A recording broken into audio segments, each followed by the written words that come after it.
Well, it's always good to welcome back Gavin Martin, the Managing Director and Financial Advisor for Cornerstone Wealth. And today talking about a sensitive topic, because when it comes to our local church and our ability to give financial gifts to our local church, sometimes we talk about those as tithes and offerings, we often will need to feel a certain level of comfort and confidence in our local church when we're giving financially.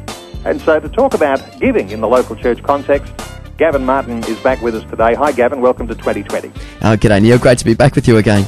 Gavin, the scenario that we perhaps have heard from time to time, the idea of people being regular contributors, givers at their local church, but sometimes there's a little bit of caution or even lack of confidence in how the local church is using those funds. There is a sense, isn't there, that there's a responsibility on both sides, from the giver and also from the local church who's receiving those funds.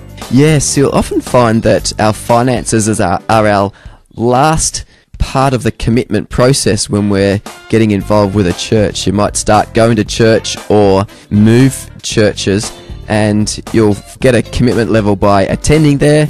You'll get another commitment level by attending or being involved with a group within that church. And then often the last thing that we do is commit our finances to it. And then we feel confident and comfortable with the church and commit financially to that organisation. I think the issue that some people have concerns about is the transparency of their local church when they've actually made a financial contribution. There is a sense in which when we give to God, then it's out of our hands, but it does go into the hands of people who are using that finance that really is our hard-earned money. And there is a sense too that in order to give and perhaps increase our giving, we need to be confident that those finances are being used in a way that is biblically, in integrity. Yes, exactly. We need to have a level of confidence and, I guess, as you say, transparency with our local church about where the funds are being spent and knowing that they are being spent wisely. But giving is often more about us personally than it is about the recipient. Often, as the verse, it's more blessed to give than receive. We actually, whilst we need to be confident in and understand that the funds are being utilised well, it's more so about, giving is more so about us and the impact that it has on us by doing so, by giving of our resources, than it is about the organisation that's receiving the funds. It is important to make sure that the funds that you are giving, if you can do all that you can to make sure that they are being used wisely, then I think that's a positive thing. Because the idea of sowing a seed, this is what we do when we sow seeds in evangelism. We want the seed to land in good soil. When we sow seeds financially, we want the seed to go into good soil because we want there to be a harvest. Sometimes when we're doubtful about whether the soil is good soil, it can hold us back from giving. So I suppose when you are the church leader, the local church leader, perhaps, or the denominational leader, you want to have that level of transparency and you want that wise use of the funds to encourage that people will continue to give into the good soil that your local church is. Exactly, and I think those organisations that are more transparent enable people to become more confident about where their resources are being used, and therefore a lot freer to give as well. Actually, there was an interesting article that just came across my desk which was about business people who are really transparent, and there was a list of the top 10 business people that are transparent, and they've actually shared their earnings and their successes and exactly where their earnings have come from, and they were, I guess, being promoted for their honesty and openness and their success and their failures and how transparent they were. So it's an important thing to enable people to see, where money is being spent and the successes and failures. And I think that's only going to encourage people to invest more as they see the honesty in the way that money is spent. And of course, different churches operate differently when it comes to transparency. There are some churches that will have, annual or 6 monthly documents that will reflect the financial position of the church, shows where those finances are being used. Other times, you've got churches that have an eldership or a church board that are looking at and reviewing those finances and, and ensuring that things are being done with integrity above board.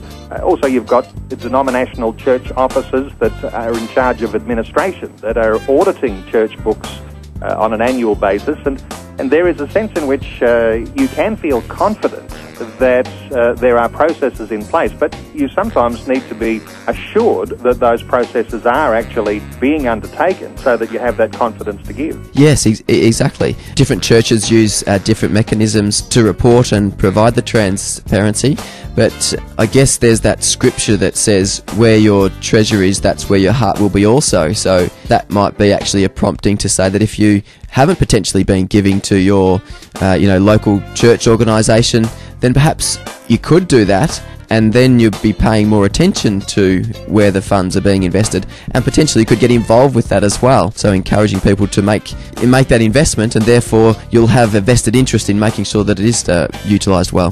That's so true, isn't it? Because when you make a financial contribution, a gift, whether it be your tithe or your offering, you're buying into the vision, and that sense of ownership that comes is so powerful. And there's psychological studies that show that when we are giving to God, when we're giving into something that's bigger than ourselves, our local church, we're actually made more buoyant in our own self-esteem, our own self-worth, because we're making that contribution, and it becomes a blessing not only for the local church and for those who are the beneficiaries, the recipients of the blessing of the local church, but also just in the fact that we've given, we are all ourselves also encouraged. Yeah, it's an amazing thing, and it continues to astound me, that whole concept of it's more blessed to give than it is to receive. And it's counterintuitive, it sounds bizarre, and there are a number of verses that are similar to this, but that don't quite make sense until you experience it. And I think that's just what you're saying there, Neil. I think too, Gavin, I'm interested in your perspective when it comes to the individual who might be feeling uncomfortable about how the funds in their local church are being used. I suspect the best person to talk to about that is simply go straight to the top, talk to your senior minister. Because if you start talking to others who are in the congregation, you may actually be sowing some seeds in a wrong way that actually might cause other people to be discontent about their local church, whereas talking to the boss might just clear up any issues, might just give that level of transparency necessary to feel that confidence return. Yeah, I think that's a really healthy thing to do, whether it's through the finance committee or through the head person within the church. I think that's a really wise thing to do, and I think that's a lot better than saying I'm not confident and therefore I'm not giving. I would encourage people to actually ask the questions, get a level of confidence, and then you can start to be involved, invest in it, invest in the local community, and benefit both yourself through the giving and blessing others at the same time. And that transparency gives everyone confidence. Gavin Martin is the Managing Director and Financial Advisor at Cornerstone Wealth. Always good talking to Gavin on issues of finance, and particularly today too, talking about those issues of the heart when it comes to giving, and the necessary transparency and integrity that the local church needs to have in the distribution of those funds that people who are entrusting them with. Gavin Martin, thanks for being with us today on 2020. Yeah, thank you, Neil. Great to be with you again.